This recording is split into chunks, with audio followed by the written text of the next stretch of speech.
Hello and welcome to this month's Maggie Moment.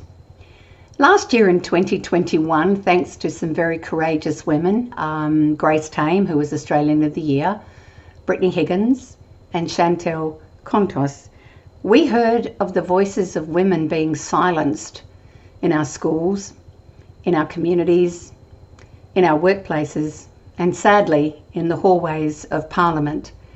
And it really started me questioning, why was this still happening? We have an amazing push of strong advocates and champions for girls and women who have been advocating for the need for us to have more equality and equity, and yet we seem to have gone backwards a bit. So this began me on a journey of research, because I have 4 very precious little granddaughters, about how do we keep little girls' voices to be heard, and in a respectful and authentic way. So I thought I'd just throw a few suggestions, because I'm going to say that in the very first years of life, right up to 6 and up to 8, that is where little girls develop a sense of their own self, their place in the world, their ability to speak up honestly for themselves. And we still know that there are some social norms and conditionings that are getting girls to still think they need to be quiet, they need to be nice, they need to please people. And goodness, they need to put everyone else ahead of themselves. I am a recovering people pleaser and overhelper, and I'm hoping that my granddaughters have a better opportunity at being able to hold their voice around their own truth, their own needs, and to be heard. So the first thing in around that, I want to just say a couple of things, and that is that we as grown-ups, particularly us women, need to model it. And one of the most beautiful messages, though, that came from my survey that's included in this my new book called Girlhood, was from a woman who said that one day she was in a queue and a very rude, abrupt man said, "Look, you need to get to the end of the queue and know your place." And her father stood behind and said that age does not create worth, and that's where the back of the line is for you. Are we modeling how to hold a space for our girls? Are we giving them opportunities in our early childhood settings and our classrooms to always be heard?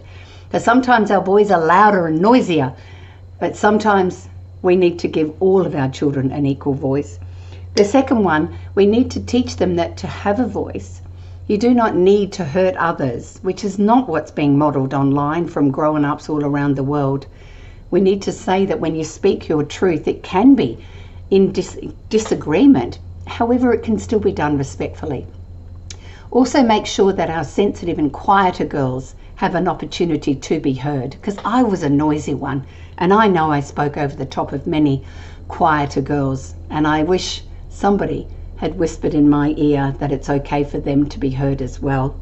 I also want them to have conversations about consent and healthy boundaries, and that there are times we really have to say, no, I don't like that, that's not okay, stop. And that can be towards grown-ups, not just children, because there are some really badly behaving grown-ups in our world towards our girls. We need to model that. We need to make it really strong and let them know they need to trust their early warning system that something is unsafe. And I don't have to be manipulated by anyone else. We have to have those conversations for our girls' voices to be heard. And then let us celebrate and marinate our girls in the beautiful, wise, passionate young girls and women out there who are doing wonderful things in the world. It's very much the same as it is around our world for boys. There are many men who are wonderful, good men who have done amazingly brave and things with deep integrity. If they're not seeing those stories, they can always follow the darkness and the negativity that's also out there in the world.